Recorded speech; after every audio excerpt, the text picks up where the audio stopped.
Saludos a los que se conectan a las redes sociales y decirle, Dios te ama, hoy vas a salir fortalecido en el nombre de Jesús y escucha lo que hoy Dios tiene para ti. Amén. Bueno, amada iglesia, no lo voy a colocar de pie, voy a leer 2, 3 versículos. Yo creo que ahí ustedes me van a captar bien. Y quiero que abras tu Biblia en el primer libro de Samuel. La pronunciación correcta es primer libro, no primera de Samuel, ni segunda de Samuel, ni de Reyes, ni de Crónicas. Lo correcto es decir, primer libro, segundo libro, ya sea de Crónicas o ya sea de Samuel o que sea. Detalles nomás. Hermanos, ¿ya lo tenemos? Primer libro de Samuel, capítulo 3, versículo 1. Dice así. El anciano Samuel, el joven. ¿Cuántos jóvenes hay acá? Amén. Gloria a Dios, porque yo también soy joven. El joven Samuel ministraba a Jehová en presencia de Elí. Y la palabra de Jehová escaseaba en aquellos días, no había visión con frecuencia. Y aconteció un día que estando Elí acostado en su aposento, cuando sus ojos comenzaban a oscurecerse, de modo que no podía ver, Samuel estaba durmiendo en el templo de Jehová, donde estaba el arca de Dios, y antes que la lámpara de Dios fuese apagada, Jehová llamó a Samuel y él respondió, heme aquí. Comienzo diciendo, ¿cuántos han dicho? ¿Sí me escuchan? ¿Sí? Yo me parece que no me escucho. Bueno, entonces, ¿cuántas personas o cuántos hombres de la Biblia han dicho, heme aquí? Eso es una buena pregunta para un examen. Abraham, en el capítulo 22, versículo 1, dijo, heme aquí. Jacob, en el capítulo 46:2, dijo, heme aquí. Moisés, en el capítulo 3, versículo 4, dijo, heme aquí. Isaías, en el capítulo 6, versículo 8, dijo, heme aquí. Y Pablo, en Hechos capítulo 9, dijo, heme aquí, Señor, estoy. Después de que tuvo la visión, después de que cayó a tierra. Por ahí dicen que lo tumbó el caballo, pero yo no veo ningún caballo en la Biblia. O sea, a veces le ponemos cosas a la Biblia que no tiene. O sea, yo he escuchado a predicadores decir que Pablo lo tumbó, que al ver el reflejo, lo que vio, cayó del caballo. Yo no he visto ningún caballo ahí. Puede que fuera a caballo, no podemos decir que no, pero que la Biblia diga, no lo dice. Bueno, mis hermanos, entonces, no sé si ya está el título ahí. Cuando la palabra escasea. Cuando la palabra escasea, hay muchas situaciones que puede presentarse. Y vamos a entrar rápidamente en contexto. Ustedes recordarán, Samuel es el último juez. El libro anterior es ¿qué? Jueces. Que Dios gobernó a través de jueces o líderes que colocaban como quienes, como Gedeón, como Débora y muchos más.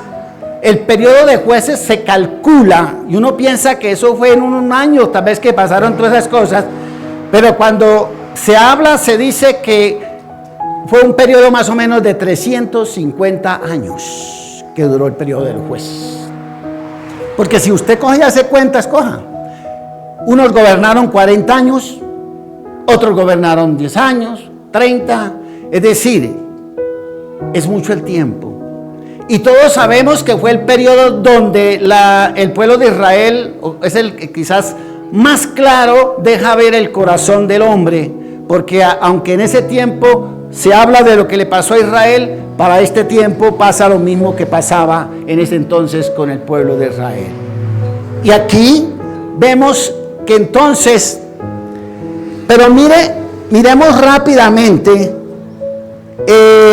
Jueces capítulo 17. Jueces capítulo 17, versículo 6. ¿Qué dice versículo 6? En aquellos días no había rey en Israel y cada uno hacía lo que le parecía. Pero ¿sabe una cosa? ¿Cómo cierra el libro de Isaías, de Jueces? Es triste. Jueces, ahí mismo, 21-25. Ese es el último versículo de Jueces. ¿Qué dice? En aquellos días, pero en estos días no había rey en Israel y cada uno hacía lo que le parecía. Así cierra el libro de Jueces.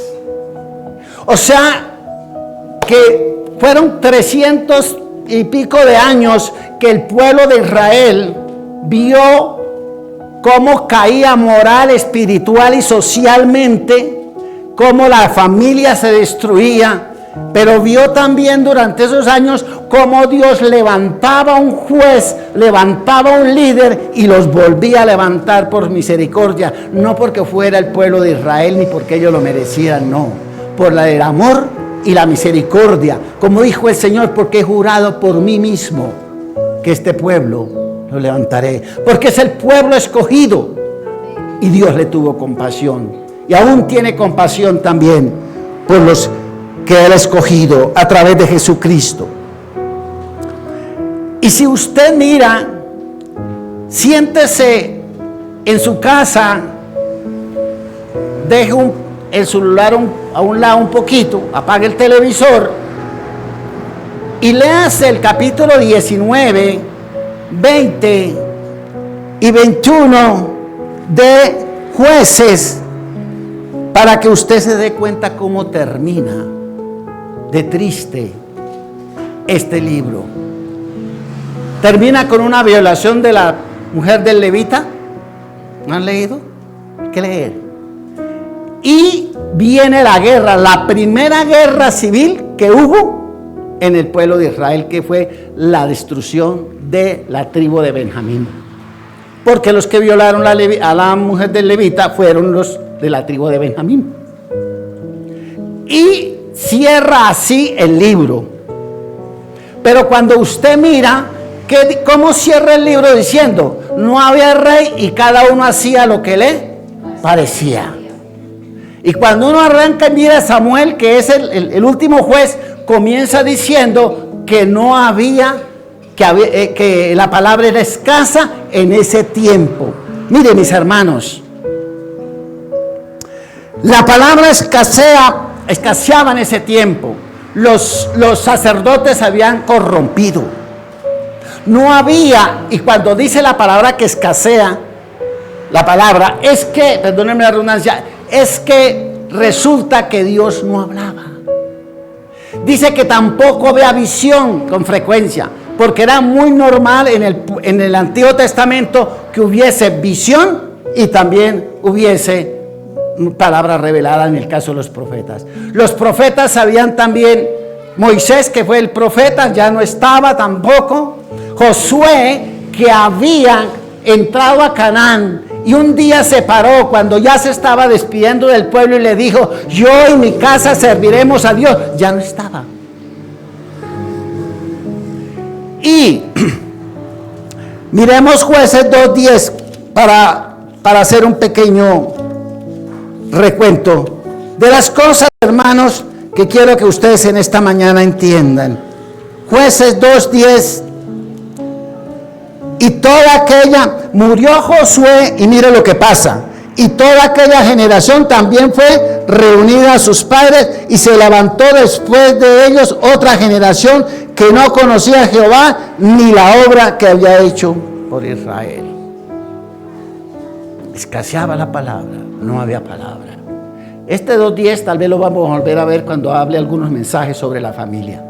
Pero mis hermanos, aquí estoy haciendo una introducción. Mis hermanos, aquí estamos viendo cuando el pueblo, cuando la gente se aparta de Dios, Cuando la gente se olvida de Dios, no hay presencia de Dios. No hay palabra, no hay manifestación. A ver, y le digo algo. Si bien es cierto, en esa época Dios hablaba a través de ¿quién? De sus profetas o de sus sacerdotes. Pero hoy la palabra ya está revelada, está aquí. Pero usted la puede, ay Señor, ahora sí.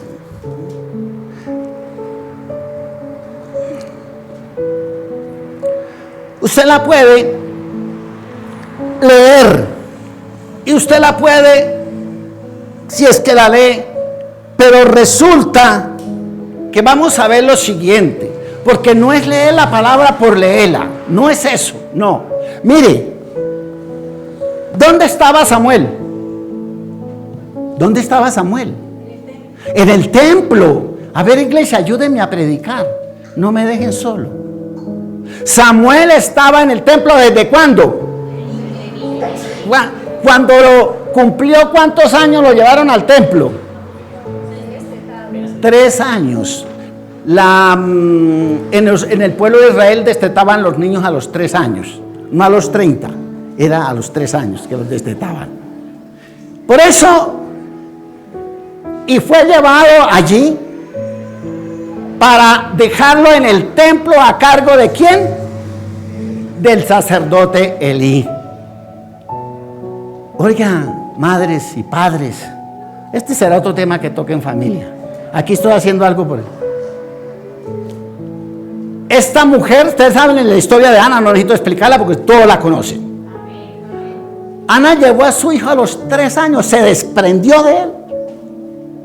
Solo iba cada año a verlo. Padre. Y le llevaba, lógicamente, tal vez le llevaba su pan, su queso, bueno, llevaba de todo, le llevaba túnicas, pero iba cada año a verlo. Suspiran, Señor. Eso dice lo importante que es que nosotros entendamos a quién, fue hace 8 días o a 15 días que prediqué, a quién dedicas tus hijos. Es importante saber a dónde estamos colocando nuestros hijos, dónde los vamos a colocar. Pero no me detengo porque, como le digo, eso va a ser otro tema que vamos a mirar después. Lo cierto del caso es que, y mire, padres de familia, a veces justificamos que la época que está viviendo o que estamos viviendo, pues es muy dura en cuanto a que es una sociedad que contamina y el joven es muy afectado por todo esto. Eso es cierto.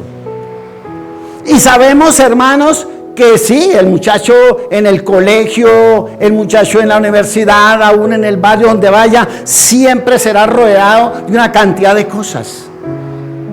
Pero, padres, ¿con quién se crió Samuel? ¿Con los hijos de quién? De Elí. ¿Quiénes eran los hijos de Elí? Fueron tan perversos y tan malvados que Dios los destruyó, que murieron en una batalla. Lean el capítulo 4 y el capítulo 5, ahí está todo eso. Y ellos, él se crió con ellos, pero no se contaminó. Sí, porque es que a veces justificamos a los muchachos. Ay, pobrecito, es que eso en el colegio como es difícil. Ore, padre de familia y madre de familia, ore, para que en el colegio o donde vaya el niño no se lo contaminen. Cuando llegó Daniel a Babilonia, ¿de cuántos años era? Se calcula que tenía 17 años. ¿Se contaminó Daniel? Llegó a una ciudad pagana, a un país pagano, lleno de idolatría, pero no se contaminó. Entonces aquí no es tanto en las circunstancias que nos rodean, sino las rodillas que se doblan. No es tanto el que suba o el que caiga, el que gobierne o el que no gobierne, son tus rodillas los que van a marcar la diferencia, los que van a marcar la diferencia en las generaciones que vienen. ¿Dónde estaba Samuel? En el templo, ¿cierto? Vamos a mirar al amigo Samuel. El joven Samuel ministraba a Jehová en presencia de Elí. Es decir, vamos a mirar, miramos aquí lo que dice la Nueva Traducción Viviente. Entonces, mis hermanos, dice: mientras tanto el niño Samuel servía al Señor ayudando a Elí. Ahora bien, en esos días los mensajes del Señor eran muy escasos y las visiones eran pocos comunes. Pero si usted sigue leyendo, después viene, en el capítulo, el versículo dice: una noche Elí, que para entonces estaba casi ciego y ya se había acostado, versículo 3, la lámpara de Dios aún no se había apagado y Samuel estaba dormido en el tabernáculo cerca del arca de Dios.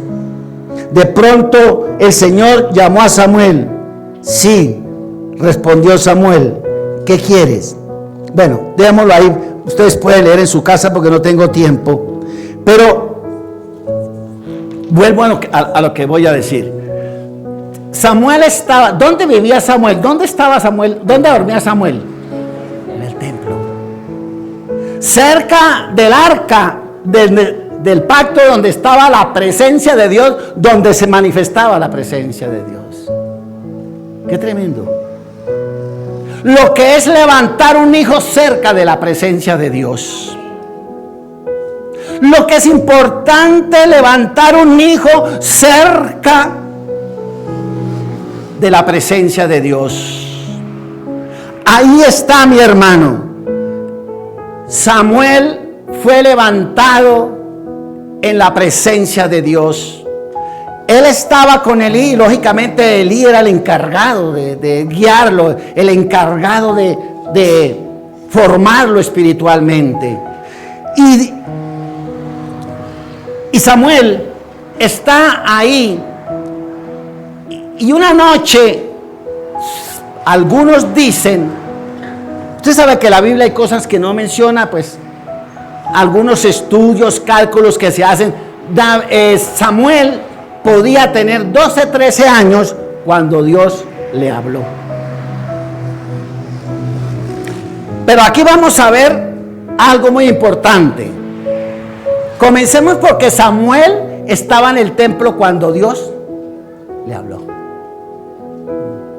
A veces quieren que los hijos se formen, tengan una vida cristiana, una vida dedicada al Señor, cuando ni siquiera los traen al servicio. Esos niños, ayer los que estuvieron y vieron aquí la graduación de los 33, 34 niños, me dejó sorprendido los de la estación. No faltó ninguno. Aquí llegaron, una señora llegó con un coche y un niño. Venían caminando desde abajo de la estación. La otra niña, también llegaron como 3 familias caminando desde abajo, con ese solazo que estaba haciendo. Hermanos, eso es traer el niño, eso es hacer lo que estamos haciendo allá, eso es formar niños para que sean templo de Dios. Acuérdense que tenemos que separarnos. El templo en ese entonces, donde estaba la presencia de Dios. Para nuestros tiempos, ¿quién es el templo? Nosotros. Aquí está la presencia de Dios. Esos niños ya son templos del Espíritu Santo. Se están formando, iglesia. Y muchos quieren que Dios hable sin ni siquiera todavía o no vienen siquiera ni a los servicios y quieren que Dios hable.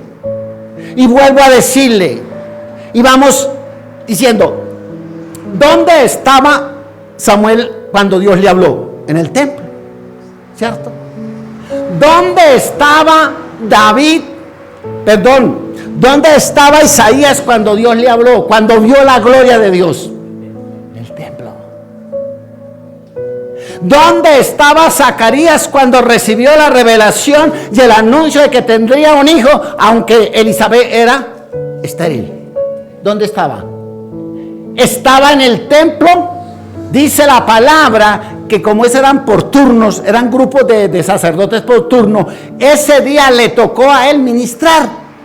Y él estaba ministrando el incienso cuando se le aparece el ángel Gabriel y le da la noticia. Si usted quiere que Dios te hable, tienes que estar en la presencia de Dios. Si usted quiere ver cosas grandes de Dios como estos hombres vieron, porque miremos Isaías 6:8, eso no hay ningún problema, yo aquí me defiendo como pueda aquí. A ver, 6:8. Después oí la voz del Señor que decía, no, pero perdón, está el versículo 2. Por encima de él habían serafines, cada uno tenía alas, con dos cubrían sus rostros y con dos. Pero en el versículo 1, perdón, en el año en que murió el rey Usías, vi yo al Señor sentado sobre un trono alto y sublime, y sus faldas llenaban el templo. ¿Dónde estaba Isaías? En el templo. Estaba en la presencia de Dios. ¿Dónde estás tú? Y vio, dice que vio el trono de Dios. ¿En el templo estaba solo Isaías? No. En el templo había más gente. Pero ¿quién vio la visión? Isaías. Oiga, qué curioso, ¿cierto? ¿Por qué unos avanzan en la vida cristiana y otros no avanzan? Porque unos están en la presencia de Dios y otros no están en la presencia de Dios. No pretenda usted, porque aquí el problema era ¿dónde estaba Samuel? ¿Cómo terminó Jueces? Y ahora Dios trae a Samuel para que cambie todo ese panorama que venía tan desolador del pueblo de Israel. Y Samuel también es el que unge a ¿quién? Unge el primer rey de Israel, que es ¿quién? Saúl. Y luego unge a ¿quién? A David. Fue sacerdote, fue profeta y fue juez. Tremendo. Al que dejaron en el templo a los 3 años. A mí me pone eso la piel de gallina. Al que dejaron a los 3 años en el templo, es el que se convierte en uno de los hombres más grandes de Israel y de la historia de la humanidad. Porque si usted no se dispone a colocar a sus hijos en la presencia de Dios, si usted no se dispone a entregar tiempo y sacrificio para enseñarle a tus hijos el temor de Dios, mi hermano, mañana no llore. Sí. Pero habrá alguien que me dirá, pero yo conozco que hijos de pastores. Bueno, pero aquí hay una situación. Una cosa es que usted no traiga a sus hijos a que sean formados, ni usted en su casa los forme espiritualmente, ni les hable de Dios, ni haga con ellos lo que tiene que hacer desde el punto de vista espiritual, a que usted le dé a sus hijos desde niños todo el fundamento y toda la enseñanza. Si yo como padre les doy el fundamento y la enseñanza a mis hijos y los formo en la palabra y les doy testimonio, porque hay padres que no dan testimonio, entonces si yo le doy testimonio a mis hijos y ellos mañana en su vida ya adulta toman decisiones diferentes, no tengo responsabilidad ninguna. Pero otra cosa es que venga y yo nunca los llevé a la iglesia, nunca los formé, nunca les di ejemplo, porque hay muchos que le dicen a sus hijos, vayan a la iglesia, pero ellos no vienen, los papás no vienen, ¿cierto? Entonces, mis hijos nunca se podrán levantar y decirme a mí que yo les decía que viniera a la iglesia cuando yo no venía. No, porque yo era el primero que iniciaba o me iba para la iglesia. Di testimonio y de ejemplo. Entonces, mis hermanos, los hijos se forman desde niños, se les da ejemplo, se les da testimonio y ellos habitarán en la presencia de Dios y ellos caminarán en la presencia de Dios y ellos vivirán en la presencia de Dios. Hoy somos el templo del Espíritu Santo y ese Espíritu vive en nosotros, que es el Espíritu de Dios. Por lo tanto, mi hermano, usted ya es el que tiene que transmitir. Tiene que cobijar a tus hijos, tiene que enseñarles a tus hijos de la presencia de Dios. Hay muchas cosas que pudiéramos analizar y pudiéramos decir de esto. Escaseaba la palabra. Claro, ya no habían profetas, habían corrompido los sacerdotes también. Porque Dios no habla, Dios habla a través de un corazón limpio, a través de aquellos que deciden servirle al Señor y decirle, como dijeron estos hombres, heme aquí, Señor, oh Dios. O como dijo Isaías, heme aquí, envíame a mí, Señor, oh Dios. ¿Cuántos pueden decir eso? ¿Cuántos han dicho eso en estos últimos años? Señor, envíame a mí, envíame allá, pastor, envíame allá a la estación a ayudar a evangelizar.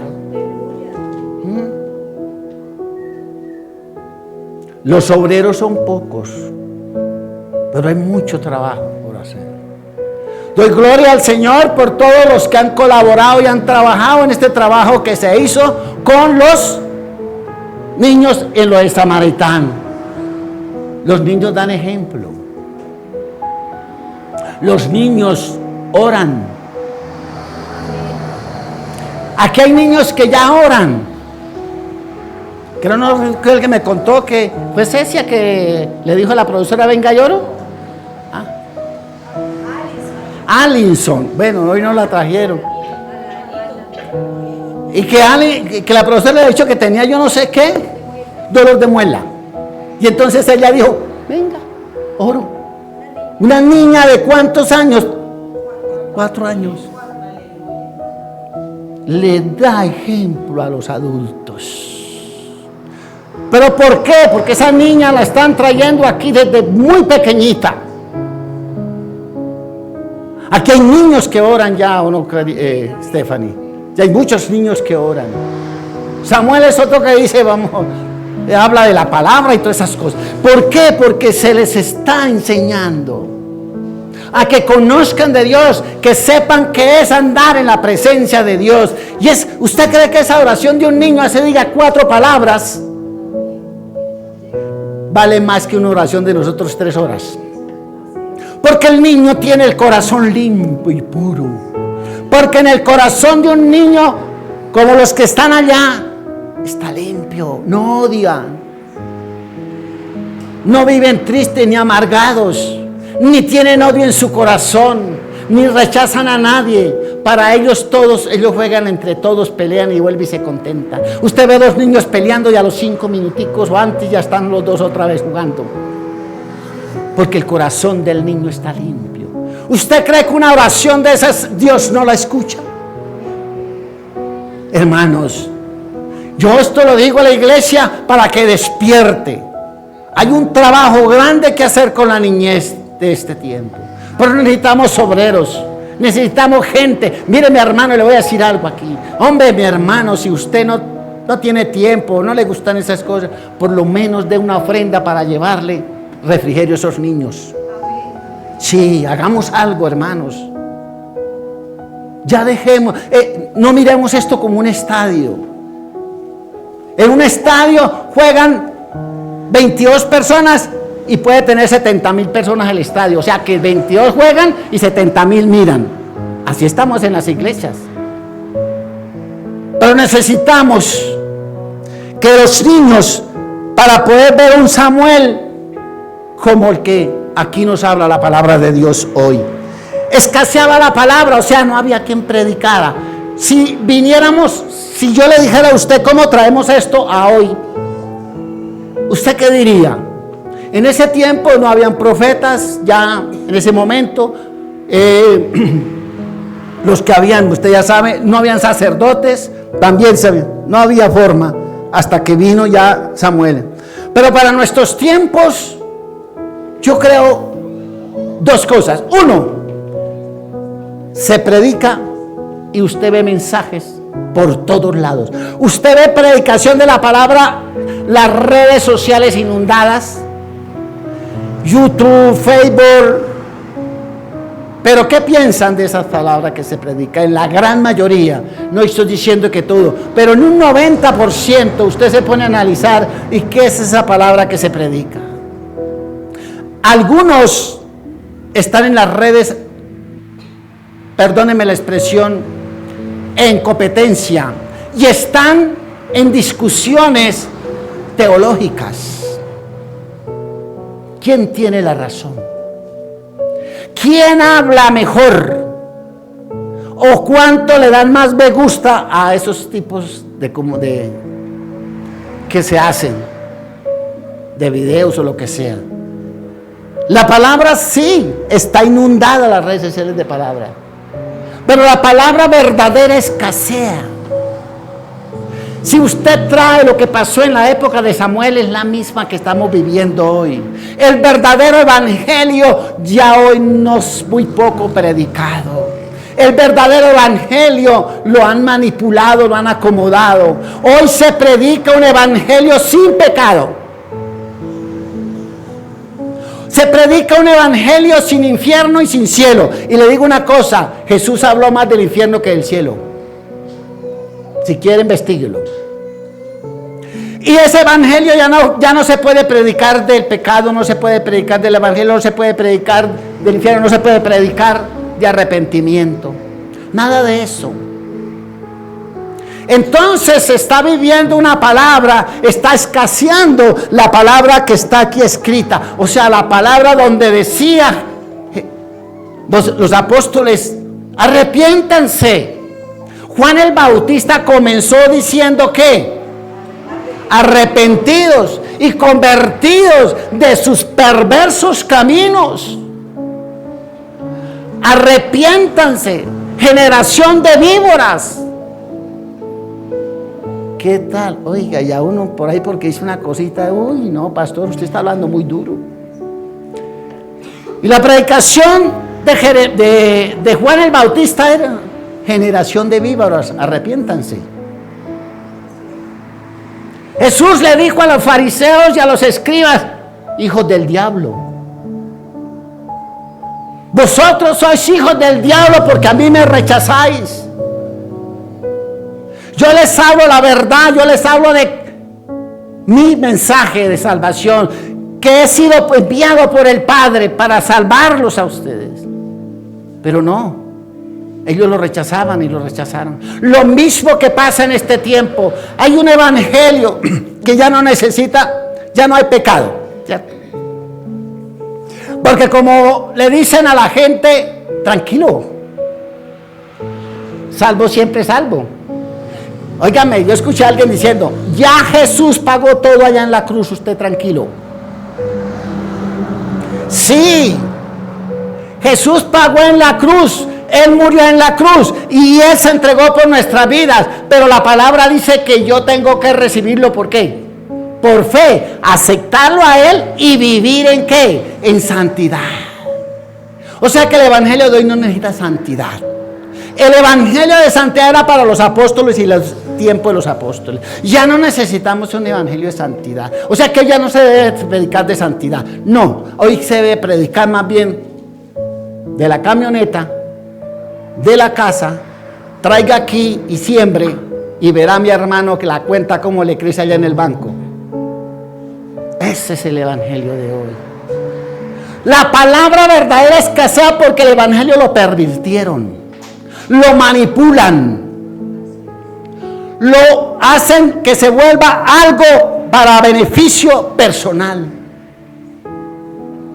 Uno ve cantidad de cosas que se dicen. Por eso la palabra verdadera, el evangelio verdadero escasea, mi hermano. Ya hay muy pocos que se dedican a predicar la palabra tal como está escrita. Ahora, con el boom de los apóstoles y profetas, ya no se necesita ni siquiera de hablar de santificación, ni para qué hablar de redención, porque ya Jesús todo lo hizo. Él sí lo hizo. Pero la palabra dice que Dios nos hace aceptos a Él a través de ¿quién? A través de Cristo. ¿Dónde nos justifica Dios? ¿O a través de quién nos justifica Dios? A través de Cristo Jesús. Porque Él fue el que pagó en la cruz. Y Él es el que nos justifica delante de Dios. Y Él dice, la palabra dice que Dios nos ve a través de Cristo. Hoy se predica, hoy se vive más de la programación que de cualquier otra cosa. Hoy mucha gente busca donde, yo creo que ya les había dicho en algunas ocasiones, pastor, ¿usted aquí no tiene cambio de luces? No, el único cambio de luces es cuando por ahí uno habla de pecado y algunos cambian de luz, pero no más, hermano. No, aquí no hay cambio de, aquí no hay. Aquí lo único que yo puedo ofrecer es la palabra, tal como está escrita. Mira, hermano,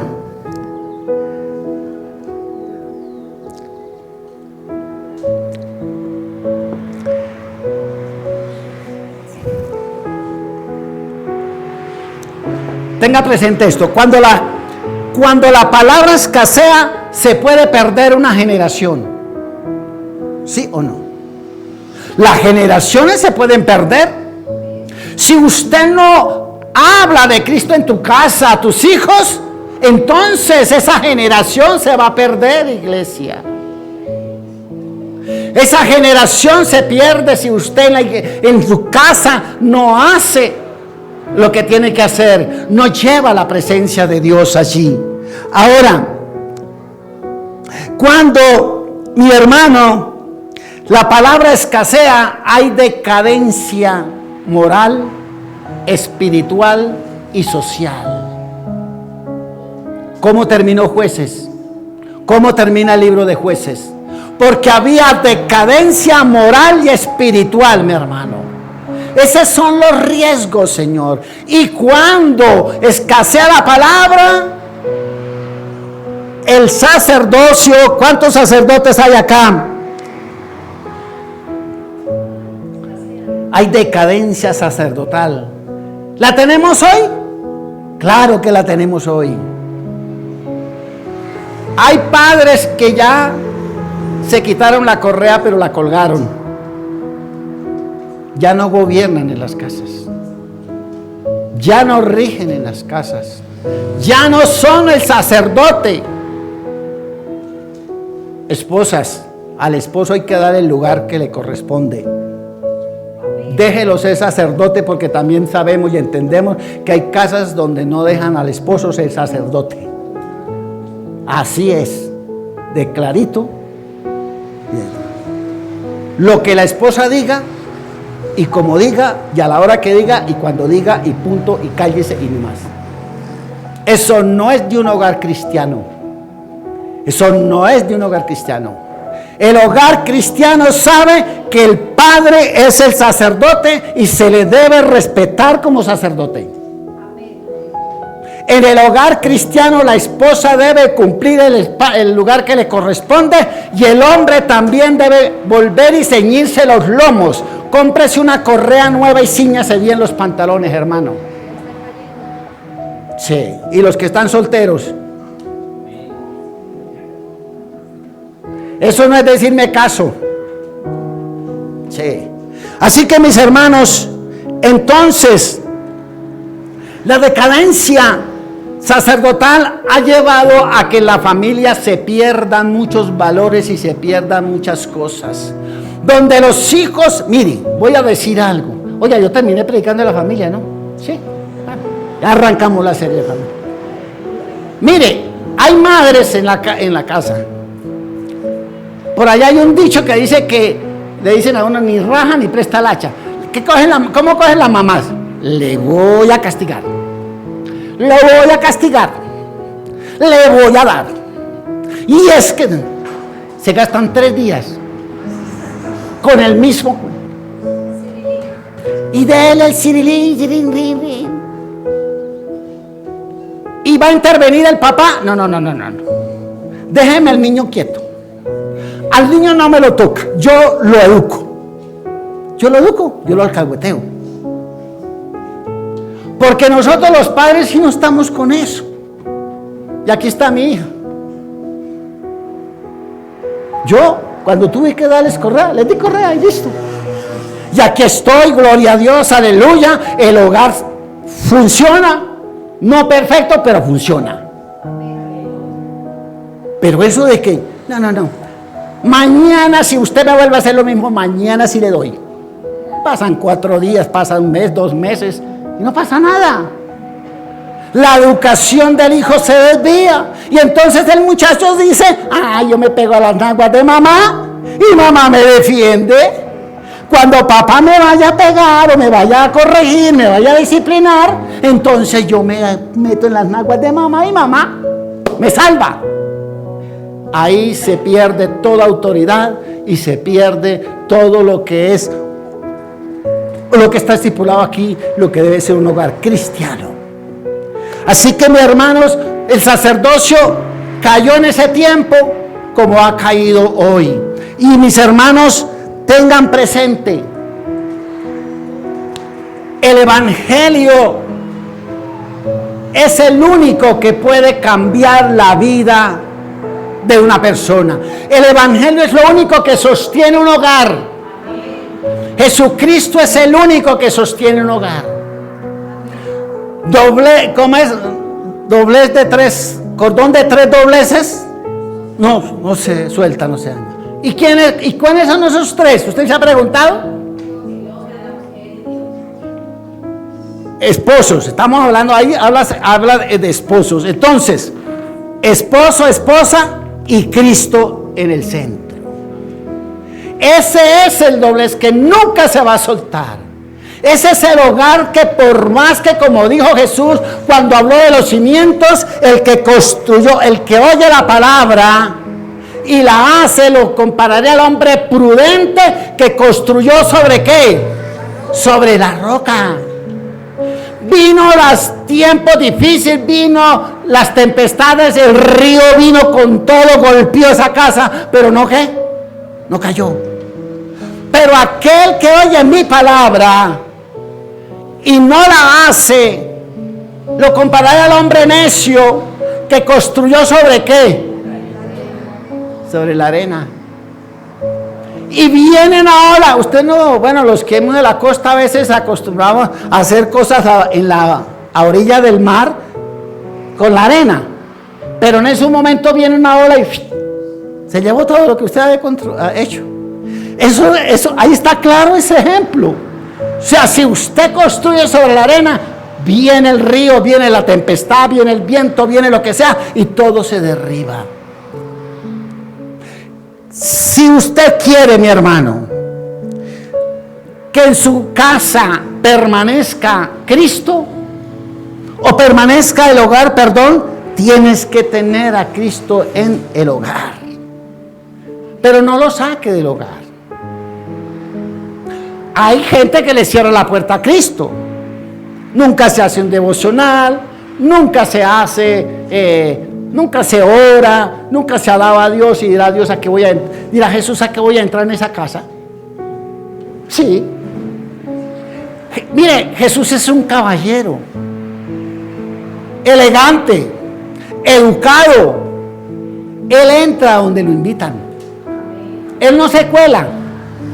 Porque él mismo dijo que ladrones eran los que entraban por ¿dónde? Salteaban por allá por la parte de atrás. Y Jesús nos enseña que nosotros tenemos que invitarlo a Él. Querido hermano, ¿por qué tenemos una sociedad sin rumbo? ¿Por qué tenemos sociedad sin rumbo? Porque la palabra verdadera escasea. Porque en las iglesias muchas veces al joven no se le forma bíblicamente, sino didácticamente, con juegos, cosas, una tarde de bacanería.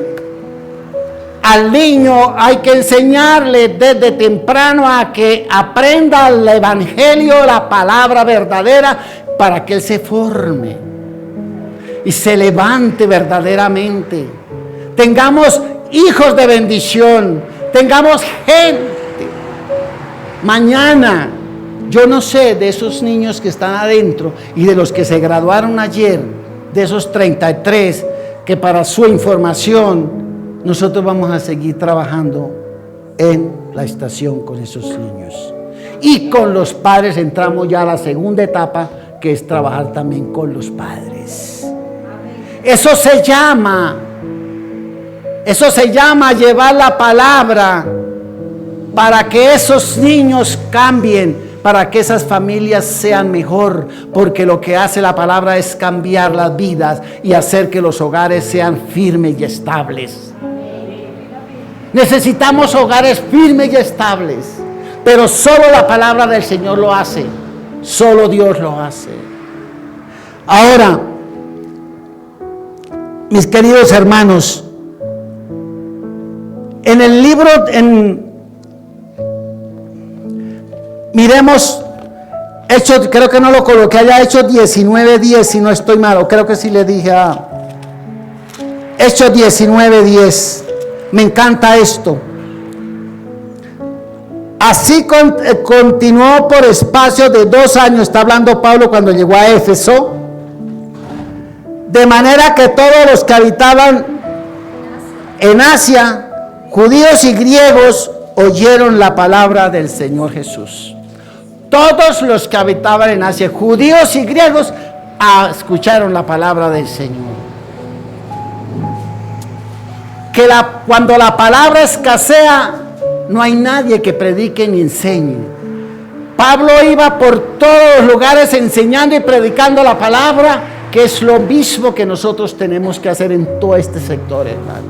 El valle es muy bonito y se ve muy hermoso. Las plantaciones se ven hermosas, los paisajes son hermosos.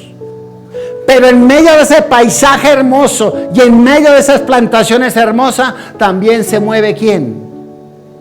El enemigo. Sí, todo el paisaje que usted ve es hermoso, pero en ese paisaje hay pecado también. Necesitamos librar, por bonito que sea el paisaje, también necesitamos librar a esa gente que está todavía cautiva en muchas situaciones. Así que, mis hermanos, la tarea que tenemos es fuerte. Tenemos mucho trabajo. Diga o piense, ¿cómo voy a ayudar a que la iglesia siga creciendo? Para mí, si aquí mañana hay más niños que adultos, no hay problema. Me gozo más con los niños porque a veces lo hacen reír a uno con sus ocurrencias. Lo abrazan a uno y le dan un pico. Y dicen, hola, pastor. Ellos son el alma y la alegría de un hogar, ¿cierto? Los niños también son el alma y la alegría de una iglesia. En el hogar el niño tiene un espacio. En la iglesia también el niño tiene que tener un espacio. Por eso Jesús dijo, dejad venir a mí los niños, porque de los tales es que el reino de los cielos, y no se lo impidáis. Y dice que Jesús se enojó. ¿No fue que? Fue que se enojó Jesús con los discípulos, porque ellos apartando a los niños Y los papás deseando que Jesús pusiera las manos sobre ellos,